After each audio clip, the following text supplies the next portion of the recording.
Hello friends, welcome back to DV recipes. ఇవాళ ఒక మంచి రెసిపీతోటి వచ్చాను. ఇది వచ్చేసి దోశే కదా, ఏముంది అనుకోకండి. ఇది మన బ్లడ్ ప్రెషర్ లెవెల్ కానీ, కొలెస్ట్రాల్ లెవెల్ కానీ, ఇంకా వెయిట్ లాస్లో కూడా మంచిగా హెల్ప్ఫుల్ అవుతుందన్నమాట. సో ఈ దోశ అనేది ఎలా చేయాలో చూసేద్దాం.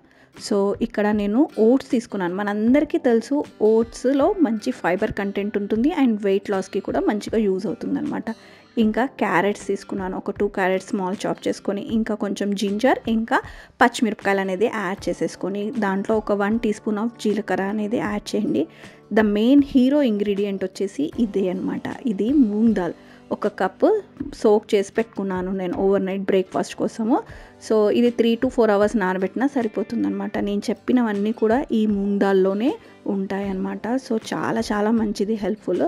దాంట్లో కొంచెం వాటర్ అనేది యాడ్ చేసి మంచిగా స్మూత్ ఇలా బ్లెండ్ చేసేసుకోవాలి. ఇందులో నేను ఎలాంటి ఈనో కానీ ఏమి కూడా యూజ్ చేయలేదు. Instant breakfast recipe.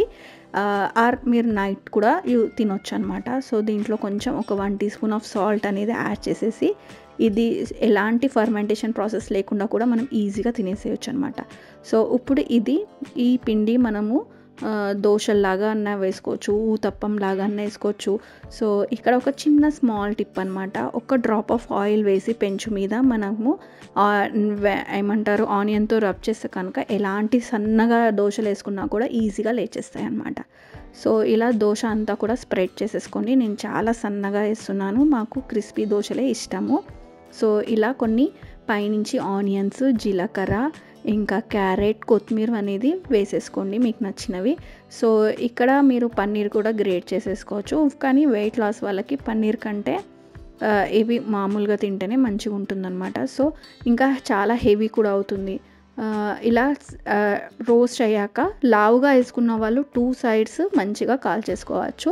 ఇలా సన్నగా వేసుకుంటే చూసారు కదా ఎంత క్రిస్పీగా 1 సైడ్ కాలుస్తూనే సరిపోతుందన్నమాట. చాలా టేస్టీగా ఉంటుంది. కలర్ కూడా చూస్తే చాలా బాగుంటుంది. మీరు కావాలంటే ఇక్కడ ఆయిల్ కూడా స్కిప్ చేసేసుకోవచ్చు.